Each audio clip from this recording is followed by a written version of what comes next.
Question number 7 part B says, a picture in the smaller frame has length 15 centimeters and width 10.5 centimeters, both correct to the nearest 5 millimeters. Calculate the upper bound for the area of this picture. Now this is related to the topic bounds. And for this one, we have to see what is the error. And for error, we have to see what is the type of rounding. So it says both correct to the nearest 5 millimeters. That means the error would be 5 millimeters divided by 2. That is 2.5 millimeters.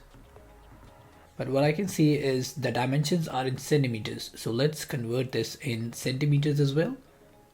And if you remember, 1 centimeter contains 10 millimeters. So I'll divide it by 10. It's going to be plus minus 0.25 centimeters. So I do have the error now that these readings are rounded off correct to 0.25 centimeters. Okay, so we have to calculate the upper bound for the area of this picture. So area is equal to, because it is a small frame, that means it's a rectangle. So the formula for area is length times width. We have to calculate the upper bound for area. That means if we take the upper bound of the length and upper bound of the width, ultimately we will get the upper bound for the area. So what would be the upper bound for the length? Length was 15 centimeters. If I add this reading onto the value of length, it would be the upper bound, and if I subtract it, it would be the lower bound. Right now we have to calculate the upper bound, so I'm gonna take both the upper bounds. So 15.25 times width was 10.5 centimeters, and if I add this much onto 10.5, it's gonna be 10.75. So the upper bound for the area would be 15.25 times 10.75 would be 163.9375 centimeters square. So I'll just give my final answer in 3 significant figures. So this is the third significant figure. I'll check this digit. It's greater than 5, so let's add 1 to it. It's going to be 164 centimeters square. In a sale, the price of a larger frame is reduced by 18%. Party pays this much for 5 large frames in the sale. Calculate the original price of one single frame. So this is regarding percentages. Let's quickly calculate how much party is paying for one frame. So it's going to be 166.05 divided by 5. So that would be 33.21. So this is how much she pays for one single frame, right? Now it says in a sale, the price of a large frame is reduced by 18%. That means whatsoever the original price was, it was reduced by 18%, and then she pays this much to get the frame. Okay, so whatsoever she has paid, I'm gonna do it by ratio method again. So price and then percentage. So because she picked it up in sale, so whatsoever she paid was already a reduced price by how much? By 18%. So if original is 100%, she paid 82%, and that was 33.21. We have to calculate the original price, and if you remember, I always say you always assume original as 100%. You have to find it out, that is x, so you cross multiply. So this would become 33.21 times 100 would be 3321 divided by 82. Final answer is $40.5.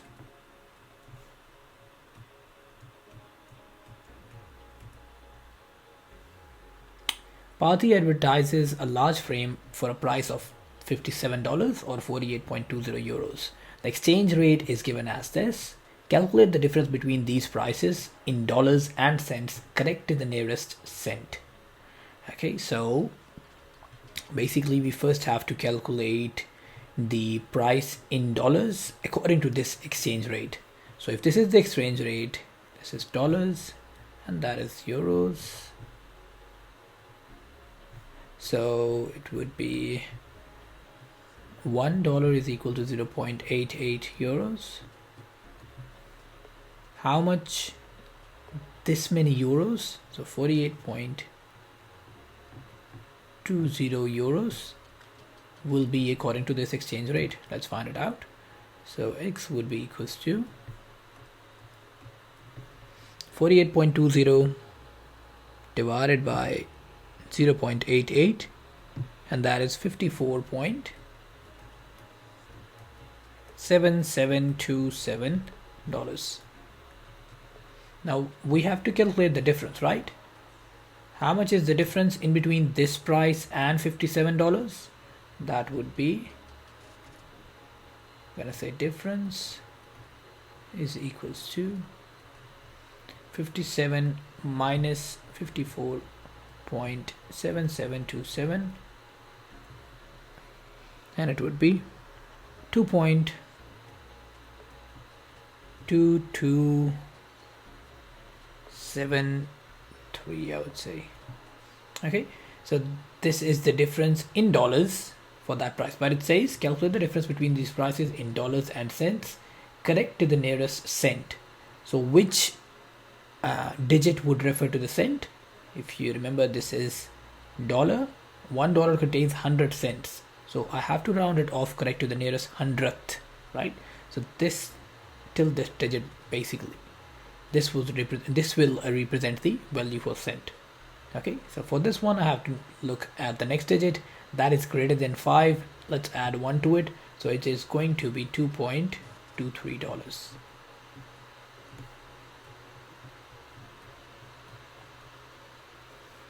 Let's move on. Question number 8. Darpan runs a distance of 12 kilometers and then cycles the distance of 26 kilometers.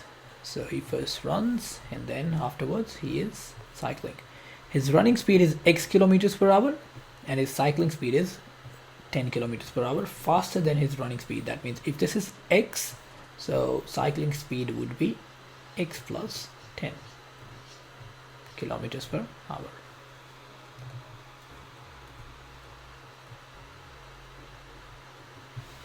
He takes a total time of 2 hours 48 minutes. So total time is given. Perfect. An expression for the time in hours Darpan takes to run the 12 kilometer is 12 over x. We can see that this is regarding kinematics. And if you remember the formula, speed equals to distance over time. So that's what they have done. Distance over time, and then they made time the subject. So from there they got this equation.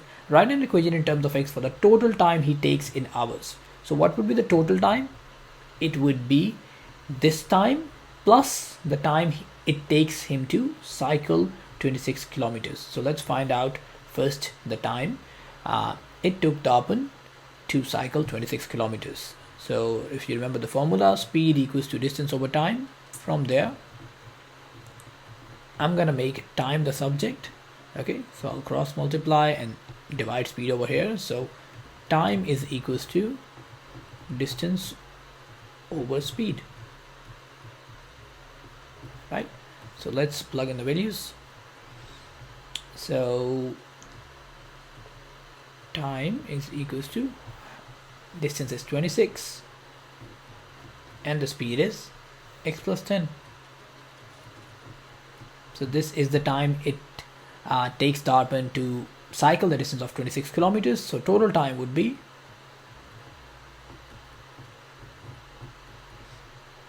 the time it took him to run a distance of 12 kilometers, that was 12 over x, plus the time it took him to cycle, that was 26 over x plus 10. And then we have to simplify it. So I'll leave that as a single denominator. That also covers the taking the LCM of algebraic expressions. So x and x plus 10. What would be the LCM? That would be x times x plus 10. So in order to make this as x times x plus 10, I would need to multiply this whole by x plus 10. Okay, so whatsoever I'm about to multiply in the denominator, I have to multiply it in the numerator as well. And then I'll multiply this by x in order to make it the same as the LCM, right? So I have done it with the numerator as well. So this would become 12x plus 120 plus 26x. So 12x plus 26x is 38x plus 120 over x times x plus 10. You can expand this as well if you want to. It won't make much of a difference. So I'm going to copy this answer. So it's 38x plus 120 over x times x plus 10. Okay, so this is the answer to question number 8 part A. Let's jump on to question number 8 part B. So we have to show that this equation simplifies to this expression. Now let me see if they have provided us with any time, any information for the equation. Okay, hold on, sorry, I misread the question. It says write an equation in terms of x. So in order to find out the equation, we found out the expression for total time. Hold on, let me make a correction quickly. So that was the total time, right?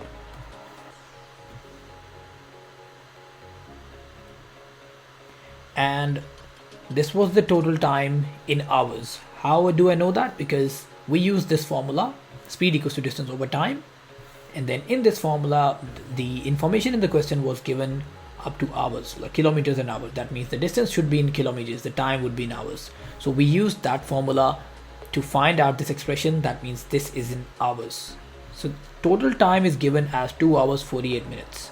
Let's convert this into hours. So that would be equal to 48 divided by 60 is equal to 0.8. That means the total time is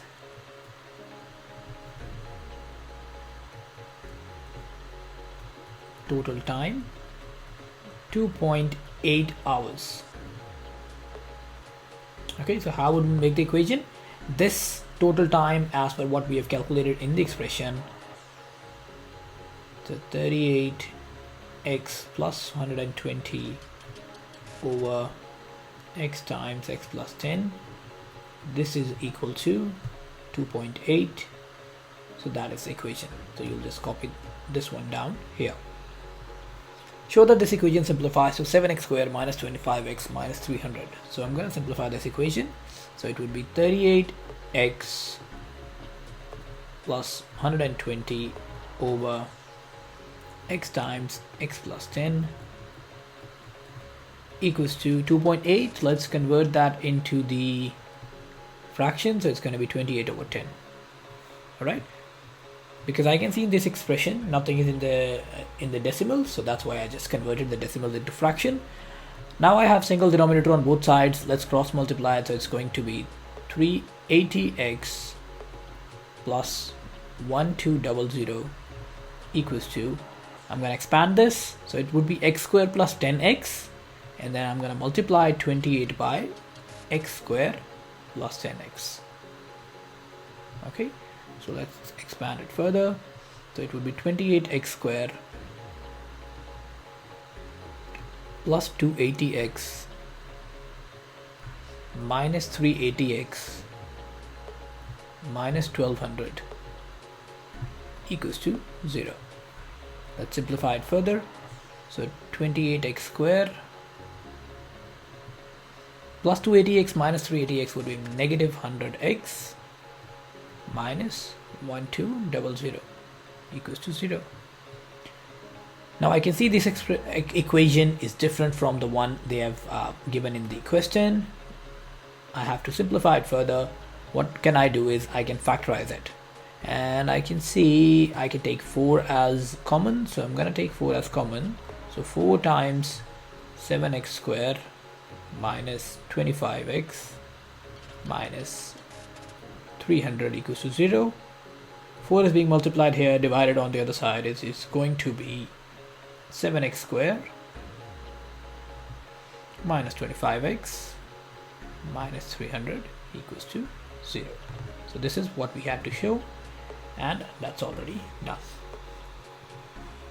Part C says use the quadratic formula to solve 7x squared minus 25x minus 300 equals to 0. You must show all your working, and this is very important. Okay, we have to show the working. If you remember the quadratic formula, it was x equals to minus b plus minus square root of b squared minus 4ac whole divided by 2a. Just for your easiness, let's write down the value for a, b, c. A is the coefficient of x along with the sign, so it's plus 7. B is coefficient of x along with the sign. C is the constant with the sign. Now let's substitute the values. So x equals to negative, and this negative would become positive, plus minus square root of b squared. So I'm going to write it directly. So 25 squared is 625. Okay, minus 4 times a is 7, c is negative 300 whole over 2a. 2 times 7 is 14. So x would be equals to, let's simplify this part first. So 625. Now this negative and this negative when multiplied will become positive. So 4 times 7 times 300 would be 8400 plus 625 would be 9025. So 25 plus minus square root of 9025 divided by 14. Okay, so I would have two values after this. First one is if I add the square root of this to 25 and divide it by 14, so it's going to be square root of 9025, that's 95. So first answer is x equals to 25 plus 95 divided by 14. Next answer is x equals to 25 minus 95 divided by 14. So x is equivalent to 25 plus 95 would be 120 divided by 14 would be 8.571428 blah blah blah. So I'm going to round it off, correct to nearest 3 significant figures, so it would be 8.57. And for this one it would be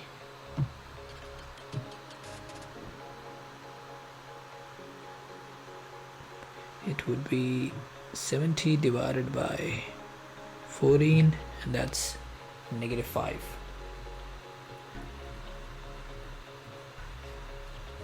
So these are the two answers. Now always remember, in such questions, never round off the calculation within the question less than at least 5-6 significant figures if you have to use it. Okay, in fact 4 or 5 decimal place I would say. The best approach is to use the complete answer you are getting in the calculator. Always only round off the final answer, as per what I've done over here as well. Okay, so the final answer is 8.57 and negative 5. Okay, calculate the number of minutes Darpan takes to run the 12 kilometers. Now, how much time does it take to run 12 kilometers was 12 over x. Now time can never be negative, right? So we will pick up the positive value for x. So time was 12 over 8.57, and if you remember, if you read in the question, it said that this is the time in hours.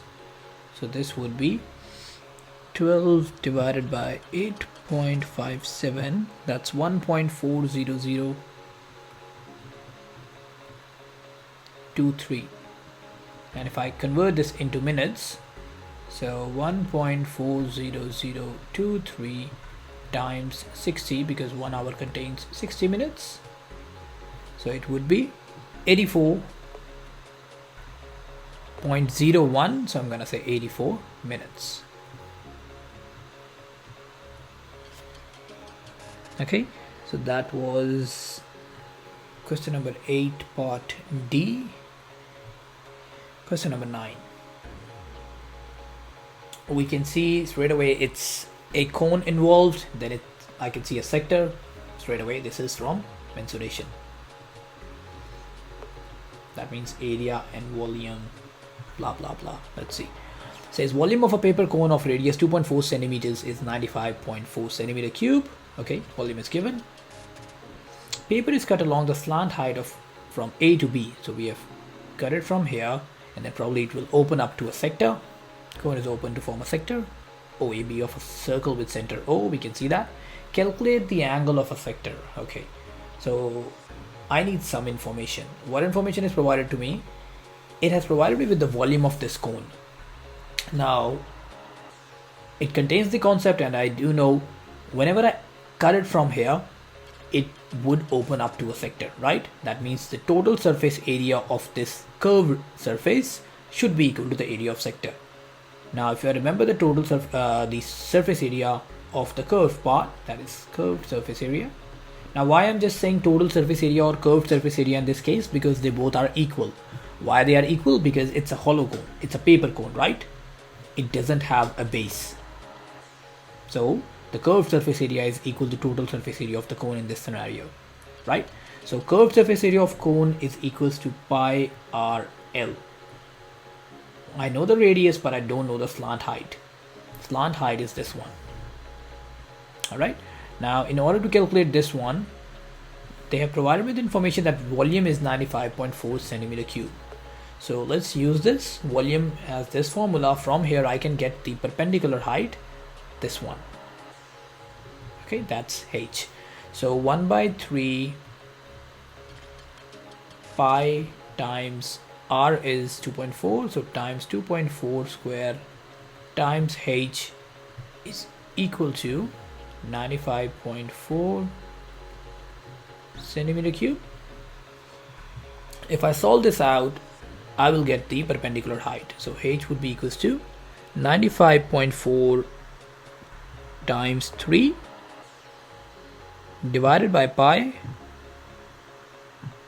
and then I will take square root, divided by 2.4 square as well. So divided by 2.4 square, and then h will come out to be 15.816 centimeters. It's 15.81602. So 15.8160 centimeters. I've taken it up to 4 decimal places at least, because as I always say, within the calculation, always use any of the calculation. Within the question, always use any of the calculation up to at least 4 to 5 decimal places. Okay, so I've got this height. I need the slant height L. Using the Pythagoras theorem, I'm going to calculate the slant height. So L square is equal to 2.4 square plus 15.8160 square. So from here I will get the value of L. So answer square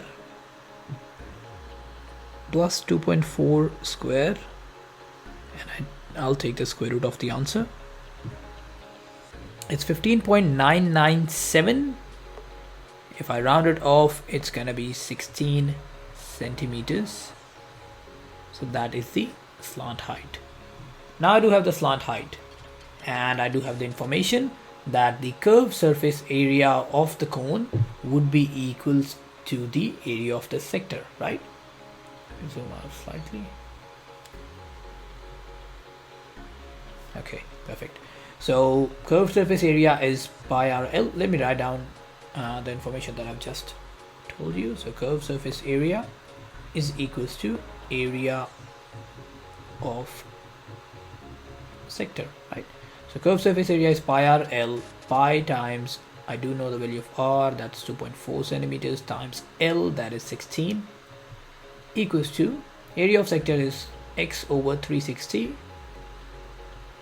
times pi times r squared. So you can see that the value for radius, okay, we haven't found it out yet. So what would be the value for radius in this scenario? Radius is this from O to A, right? Have a look here. From O to A, if we cut this up, so as we can see that the area of sector is x by 360 times pi r square, and have a look here, this is the radius, right? So this cone has been cut from here to here and it formed this sector. Now if you imagine it, or even if you have a look at this diagram, we can see this OA has become the radius, right? And this OA is basically the slant height of what we have calculated, and that is 16. So this radius should be 16, right? We can see the same slant height is mapped onto the radius of the sector. So if I calculate it, I'm gonna substitute this radius as 16 here. So it would be pi and pi will cancel out, 16 and 1 16 will cancel out. That means the angle of sector would be 360 times 2.4 divided by 16, and that comes out to be 54 degrees. So that's the final answer. It was of 6 marks. Wow. Part B. An empty fuel tank is filled using a cylindrical pipe with diameter 8 centimeters. So it's a cylinder. Let me quickly just make a rough sketch. Okay, and then there is a empty fuel tank, right? I'm not saying it must be a cuboid. I'm just drawing up the random figure just so that it can portray the meaning of the question. It says fuel flows along this pipe at a rate of 2 meters per second. What is given? It is flow rate, so 2 meters per second. Distance over time, right? It takes 24 minutes, so time is given, to fill the tank. Calculate the capacity of the tank. So capacity means we have to calculate the volume of the tank, but because it's the volume of fluid, of a liquid, in liters, that's why it is in liters basically, right? So first thing that should come up into my mind straight away is that we have to understand the question, what is happening. So volume, or a fluid or water, is coming out of this cylindrical pipe and is filling up this tank, right? So the volume of water coming out of this pipe should be equal to the volume of this tank, and that is when the tank will be fulfilled. Okay, what is the volume of cylinder? It is 1 by pi r square, apologies, h, right? But right now I can see I do have the radius, I have the diameter, I can straight away find out the radius, and that would be 4 centimeters. I can divide it by 2, but I don't have the h, this part. But instead he has given me the flow rate of the water coming out of this pipe. It's 2 meters per second. That means h by t is given as 2 meters per second. And if I am dividing this side by t, I have to divide the other side by t as well. So it's going to be v by t on the other side. Okay, so v over t, that is the information that is given to me, equals to pi times radius is 4 times h over t is 2 meters per second. I can see the value I am using, the units I'm using is in centimeters. So let's convert this into centimeters as well. So that is going to be 200 centimeters per second, right? So times 200, and this would be equals to v by t is equals to 800 pi, right? We have to calculate the volume. So how much time does it take to fill up the tank? It takes 24 minutes. Okay, now for all the values, if you remember, this was taken in centimeter, this was taken in centimeters, this was taken in seconds. So this time on the other side should be in seconds as well. So if I have to calculate the volume, it would be V equals to 800 pi times time, but that should be in seconds, right? So 24 minutes times 60 in order to convert that into seconds. So volume would be equals to, let's find it out. So 800 times 24 times 60 times pi would be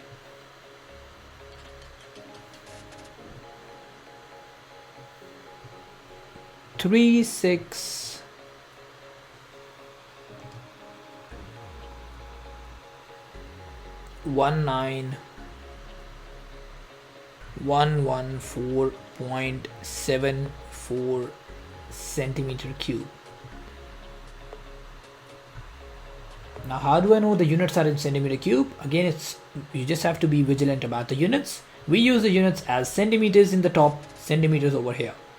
That's why we use the units for volume for the time as seconds here, as seconds here. So seconds and seconds will probably cancel out, and the units we are left with are centimeter cube. That are the units of volume, right? We have to convert it in liters. If you remember the scale factor, 1 liter contains 1000 centimeter cube. So this many centimeter cube will contain X liters. I basically have to divide this by 1000. So the final answer would be 3619, and if I round it off up to 3 significant figures, it would be, I'm just writing out the actual answer as well. So 3619.115 liters. Rounding it off up to 3 significant figure will give me 3620 liters. Got it? So this is the answer to part B. Let me quickly double check that as well. So diameter 8, so the radius would be 4. Perfect. So pi r square h. We made just one error, let me correct it. So pi r square, so this should be square, right? V by t. Okay, so V by t should be, let me quickly make the correction.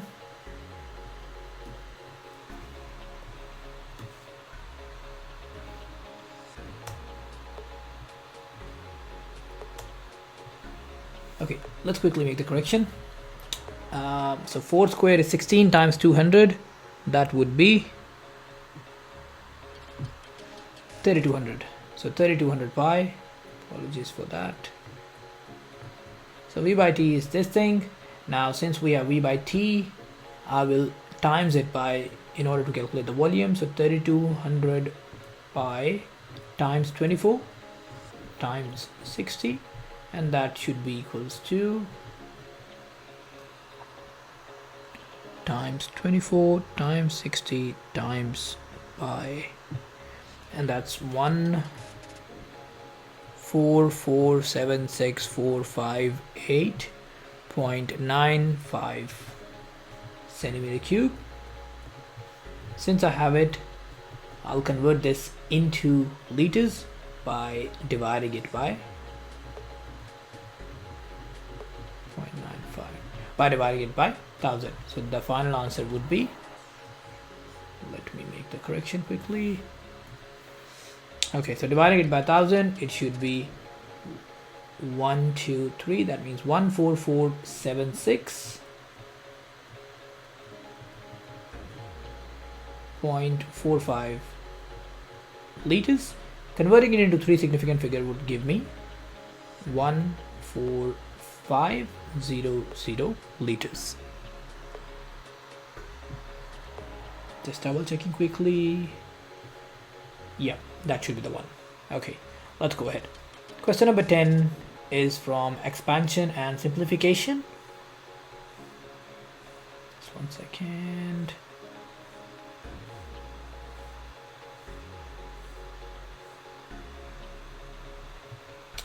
Come on.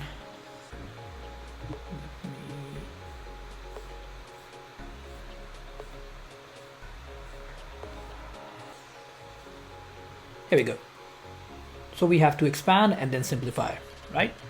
So the best approach is to let's solve out two of the brackets and then we will multiply the resultant of this one with the next bracket. Okay, so x times x is x square minus 2x plus x minus 2. Make sure you always multiply the signs, coefficient, and then the variable. Okay, so times x plus 3. So x square minus 2x plus x minus 2 times x plus 3. Let's simplify it inside the bracket first. So x square minus x minus 2 times x plus 3.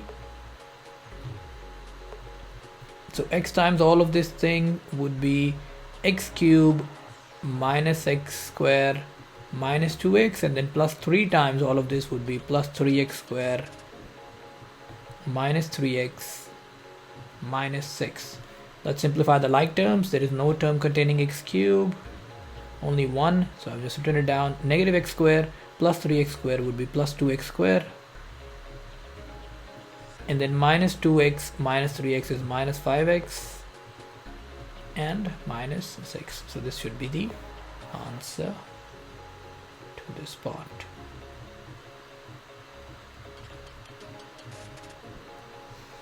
Make G the subject of the formula. So this is a literal equation. Whenever a literal equation is involved, that means there are no numbers, there are letters involved. We have to make anything subject of the equation, and we can see there are multiple terms containing G. 1, 2, right? 2. So what would I do is, my first priority is to shift all the terms in the numerators. So I will cross multiply because there's a single denominator on both sides, right? This has a denominator of 1. This is a single denominator. So m times g minus c would be mg minus mc equals to 2 times fg. And our next approach or next step should be to arrange the like terms that contains that variable. Okay, so I'm going to shift all the terms containing g to one side, shift all the other terms to the other side. So mg minus 2fg equals to mc.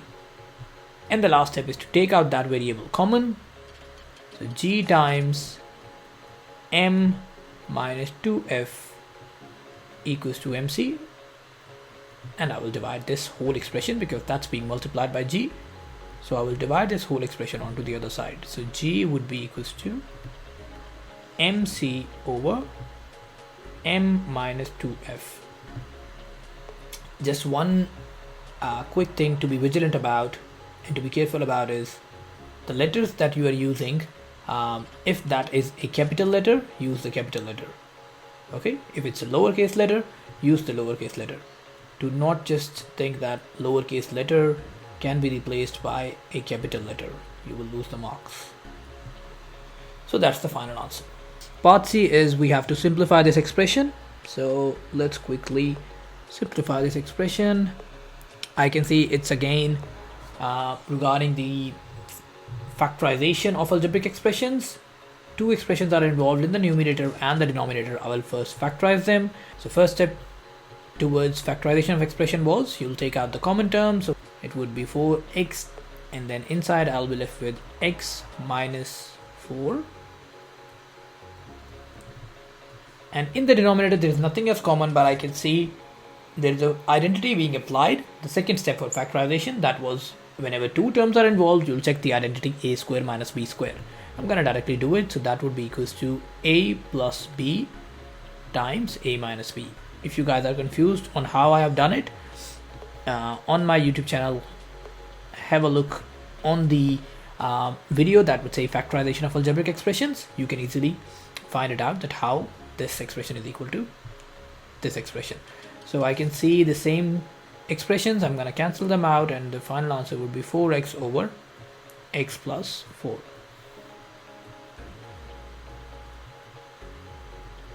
So remember, in such questions, the key trick is always to factorize the expressions in the numerator and denominator, and then you can simplify the final answer. Question number 11. Straight away I can see it's from probability.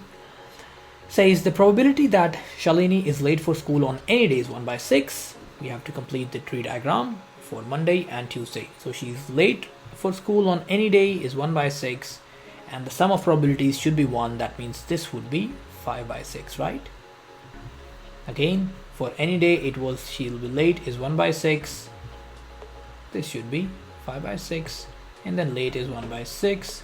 This should be 5 by 6. Got it? So that was question number 11, part A1. Calculate the probability that Shalini is late on Monday but is not late on Tuesday. So that means we have to follow this path. So she's late on Monday but not late on Tuesday. And if you remember, if we are going along the tree diagram, we will always multiply the probabilities. So late on Monday would be, so late and not late, right? So late on Monday is 1 by 6 times not late on Tuesday. So that is 5 by 6. The final answer is 5 over 36.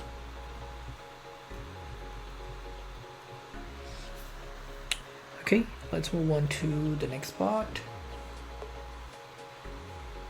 The Venn diagram shows the number of students in a group of 50 students who wear glasses, who wear trainers, and who have mobile phones. So glasses, mobile phone, trainers, then there's one who doesn't have any of that. This is again regarding the topic sets and Venn diagram. Use set notation to describe the region that contains only one student.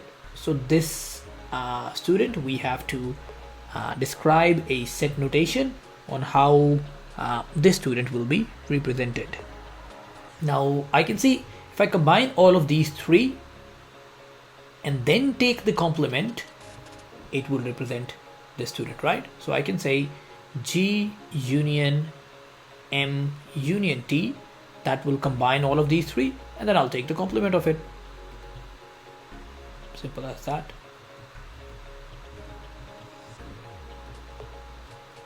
Whole complement. Got it? Next one says find number of elements of T complement intersection G union M. The best approach for such questions is to do the shading. Otherwise, if you are pro enough, you can straight away do it directly. So G union M would contain all of this region, G and M. What are we left with? We are left with this part of T and then this one, right? It says T intersection, T complement intersection G union M. So T complement would be, let me do it with blue.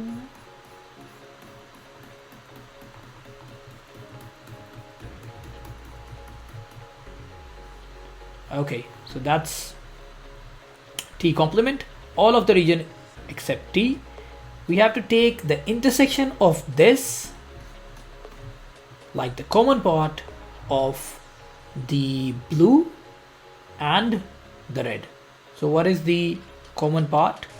We can see that it is this one, right? So 0 and 19, that is 19 plus 9, that would be 28, and that's it. Okay, so final answer is 28.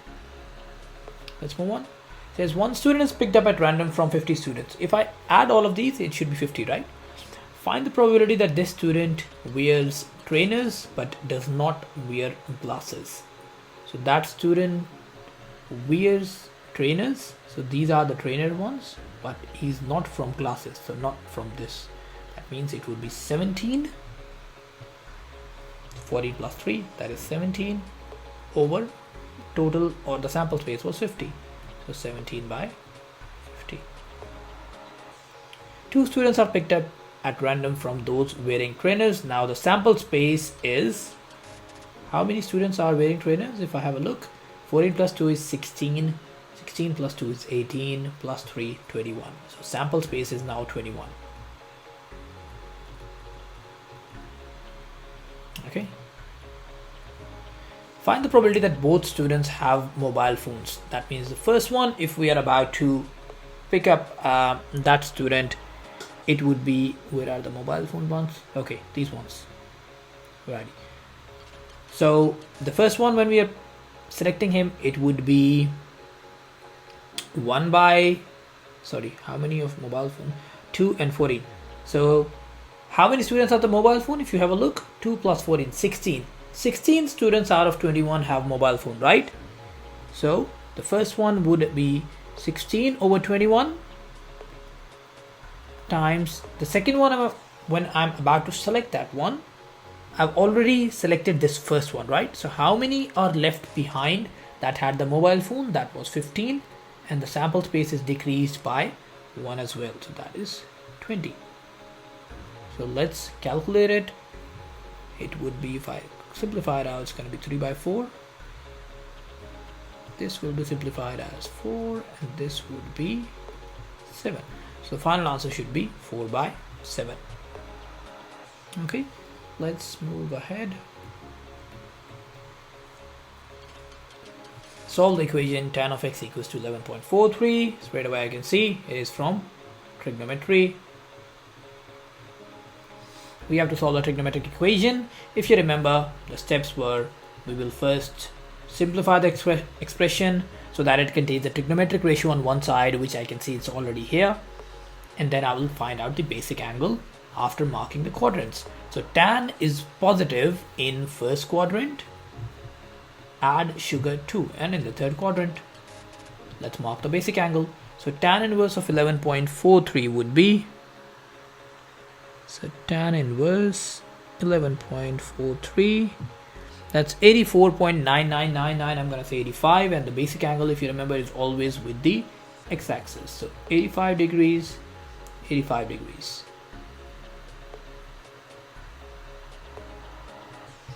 Okay, so I'm going to say basic angle 85 degrees, and the final required angle in this given domain is always, you move from the positive x-axis in the anti-clockwise direction because the domain is positive. So first answer would be this one, second answer would be this one, right? So first answer is 85 degrees. Second answer would be, up till here it's 180, and then 180 plus 85 would be 265 degrees.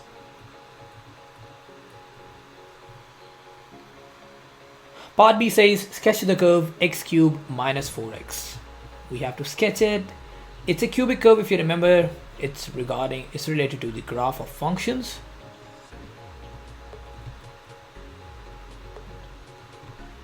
Okay, now for the graph of functions, cubic curve has a positive coefficient of x cube. That means shape should be this one, right? But for that one, I need to find out the minimum and the maximum point, and then the intercepts as well.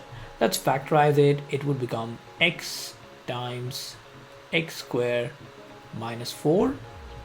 And if I further factorize it, it's going to become y equals to x times x plus 2 times x minus 2. Straight away I can see there would be 3 intercepts. The x-intercepts, if I put y equal to 0, it would be at x equal to 0 over here. X equal to positive 2, let's say it's over here, and then x equals to negative 2. Okay, let me mark it over here. So the shape would be somewhat like this, but I need to think about the minimum and maximum point as well. So for the minimum and maximum point, if I derivate the curve, it would be 3x square minus 4.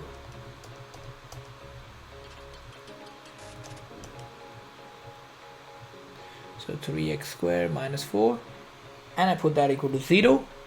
So x will come out to be square root of plus minus 4 by 3. It's just of 3 marks, so I'm not gonna say that the examiner is expecting us to find out the minimum and maximum point as well. So let's just sketch it. So it should be like this, and that's it. So if the shape is correct, you found out the x-intercept set right in a correct way, and then it's a smooth curve, you'll get all these three marks. If in case it was of 5 to 6 marks, I would have included the minimum and maximum point as well. So the x coordinate of the maximum point and the minimum point, and then the y coordinate as well. But right now there is no need to find that one because it's just of 3 marks. Okay, and let's move on to question number 12, part C. So part C says a curve has the equation this, the stationary points of the curve have coordinates this. So stationary points are given. That means at these points we know the gradient is 0, right? Work out the value of this a, b, and value of k. So because it's a stationary point, that means the gradient of the curve at these points would be 0. So let's quickly find out dy by dx would be 3x square plus a, right? Now this is 0, we do know, at these points. So 3x square plus a is equal to 0 at 2k, right? So I'm gonna substitute x as 2 over here. So 3 times 2 square is 4 plus a equals to 0. From here I will get the value of a, that would be negative 12. Got it? So since I have the value of a, let's substitute this value in the equation of curve. So it is y equals to x cubed minus 12x plus b.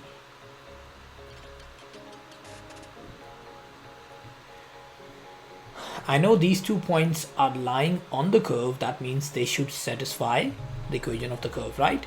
Do not put these points in back into the equation of the gradient, because it should come up as 0 and it would come up as 0. Okay, it won't give us any further information. So that's why I know, because these points are lying on the curve, that's why they should satisfy the curve. So let's substitute those 2 points. So k equals 2. Right now I'm gonna substitute the first point, 2k. So k equals to 2 cube is 8 minus 12 times 2 is 24 plus b. So k equals to 8 minus 24 is negative 16 plus b, or if I make b the subject, it's going to be b equals to k plus 16. I've got one equation. Let's find out the other one as well. This would be 10 minus k. So I'm substituting this point now, negative 2 and 10 minus k into this equation. Okay, this would become 10 minus k equals to x cubed. So negative 2 cube would be negative 8 minus 12 times negative 2 would be plus 24 plus b. Right, so 24 minus 8 is 16. If I subtract 16 on this side, it would be 10 minus 16, that is minus 6 minus k equals to b. I've made b subject on both sides. Okay, let's fix it. we go. So let's equate both of the b's. It's going to be -6 negative k equals to k plus 16.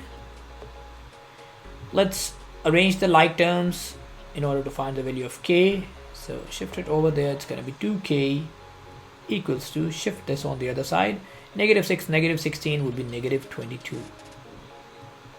So k would be equal to -11.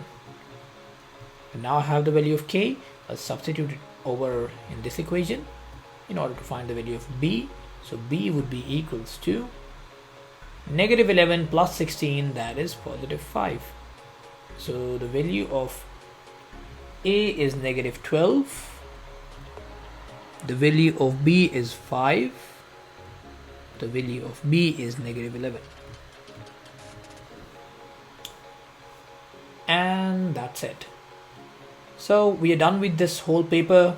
Now the reason to mention out the topics in front of every question was just so that whenever you are attempting your first exam, make sure you revise that topic, the notes of that topic, then close your notes and then give this question a go on yourself. Okay, this was just a reference working so that you can cross-check your working, or if you're stuck in any question, you can just have a look at that question number in this video. You'll be able to find out the solution and how we have obtained the solution. All right, I hope this helps you guys. See you guys in the next video.